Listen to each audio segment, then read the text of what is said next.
आइए शुरू करते हैं श्री गणेश भगवान की व्रत कथा।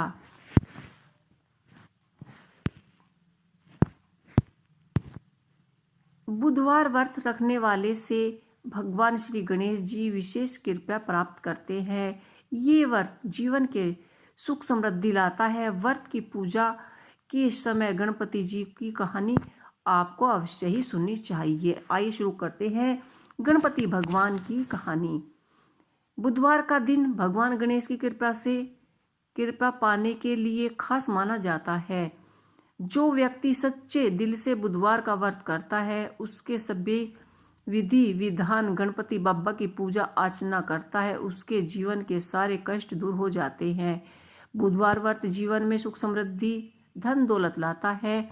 ये व्रत धन संपत्ति के रास्ते खोल देता है और सारे बिगड़े काम बन जाते हैं। बुधवार व्रत में गणपति बप्पा की पूजा अवश्य ही करनी चाहिए और उनकी कथा सुननी चाहिए। विघ्नहर्ता गणेश जी बुद्धि, विवेक और धन का स्वामी कहा जाता है। हिंदू मान्यताओं के अनुसार गणेश जी की पूजा करने से घर में सुख शांति बनी रहती है और जीवन के सभी सुख दुख दर्द होने के साथ साथ शुभता का वास होता है। भगवान गणेश जी अपने भक्तों की जल्दी ही मनोकामनाएं पूर्ण करते हैं और उन पर कोई विपत्तियां नहीं आने देते और लंबे समय से रुके सभी शुभ कार्य को संपन्न करते हैं। किसी की पूजा में सबसे पहले गणेश जी की पूजा की जाती है और बिगड़े काम बनते हैं और कथा कहे कोई पूजा अधूरी नहीं रहती। आज हम आपको गणेश जी की कथा लेकर आए हैं और जो हर आदमी इसका पौराणिक कथा को सुनता है उसके सभी कष्ट दूर हो जाते हैं। एक गांव में एक विधवा बहू रहती थी।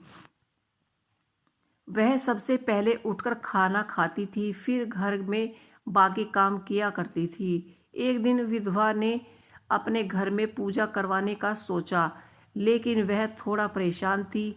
लेकिन उसकी बहू अगली सुबह उठते ही खाने के लिए दौड़ी और पूजा के लिए बनाए हुए पकवान को झूठा कर दिया। अपनी बहू को पूजा के लिए बनाया हुआ पकवान से दूर रखने के लिए विधवा ने एक तरीका निकाला। पूजा वाले सुबह उसे एक मटका लिए और उसके नीचे एक छेद कर दिया और अपनी बहू से बोली कि आज पूजा है, इसलिए खाना खाने से पहले पानी भरकर ले आओ। बहू भी चालाक निकली। उसने देख लिया कि विधवा ने मटके के नीचे छेद कर दिया है, इसलिए वह अपनी साड़ी से आटा बनाकर पनघट पर चली गई। वहां उसने आटा निकाला और कुएं के पानी में मध से बटिया बनाने लगी और कुएं के पास ही एक शमशान घाट था जहां चिता जलाई जा रही थी। बहू ने उसकी आंच से ही अपनी बटिया सेक ली और बटिया सूखी थी तो वह पास में ही गणेश जी के मंदिर में चली गई, जहां गणेश जी को किसी ने चोला चढ़ाया हुआ था। उसने देखा कि गणेश जी की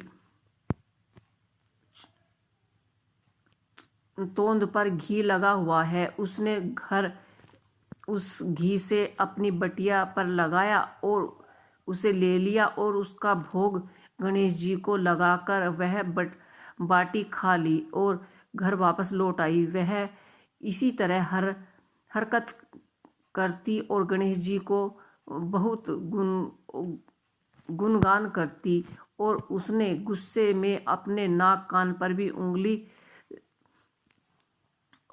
चढ़ा ली। और जब गांव वालों ने देखा कि गणेश जी ने अपने नाक के ऊपर उंगली चढ़ा लिया है तो उन्होंने मानने के लिए बहुत ही जोरदार जबरदस्ती किए, लेकिन गणेश जी ने अपनी उंगली वापस नहीं उतारी।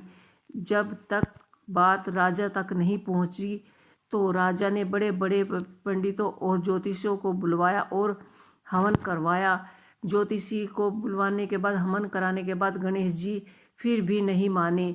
सब बहुत चिंतित थे। राजा ने पूरे गांव में यही ऐलान करवा दिया कि जो भी इंसान गणपति जी के नाक पर से उंगली हटाने में सफल होगा उसे इनाम के तौर पर 5 गांव दिए जाएंगे।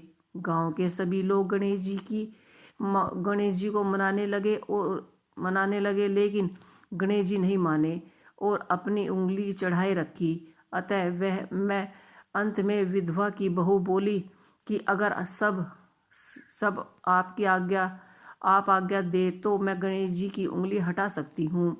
उसकी बात सुनकर विधवा हंसने लगी कि बोलो कि जब बड़े विद्वान कुछ नहीं कर पाए तो वह गणेश जी को कैसे मनाएगी। किसी ने बोला कि सब लोगों को मौका मिलना चाहिए, तो उसे भी एक मौका मिलना चाहिए। फिर सभी लोग बहू को एक मौका देने के लिए तैयार हो गए, लेकिन बहू ने एक शर्त रखी। उसने कहा कि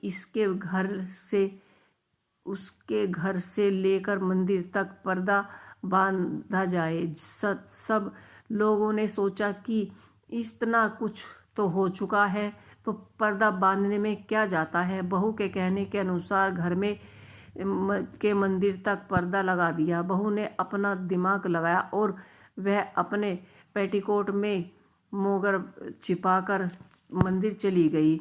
मंदिर जाकर उसने गणेश जी से बोला कि मैंने आपके तोंद से जरा सा घी क्या ले लिया, आपने अपनी उंगली चढ़ा ली, अब नाक पर से उंगली हटा रखे रहे हो या दूं एक मोगरी की आपके टुकड़े टुकड़े हो जाएंगे। बहू की यह चेतावनी सुनकर गणेश जी थोड़े डर गए और उन्होंने सोचा कि यह तो पूरी पागल है, कहीं यह सच ना हो जाए, यहीं मुझे मोगरी से ना मार दे।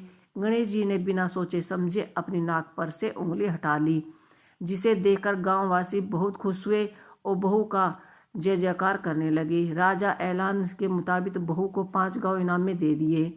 यह कथा सुनकर लोग गणेश जी भगवान से यही मांगते कि वह भी उसी बहू की तरह सबकी मनोकामनाएं पूर्ण करे। तो ये थी हमारे गणेश जी की एक छोटी नटखट प्यारी सी कहानी। आपको ये कहानी कैसी लगी हमें कमेंट बॉक्स में लिख के अवश्य बताइएगा। इसी के साथ जय श्री गणेश।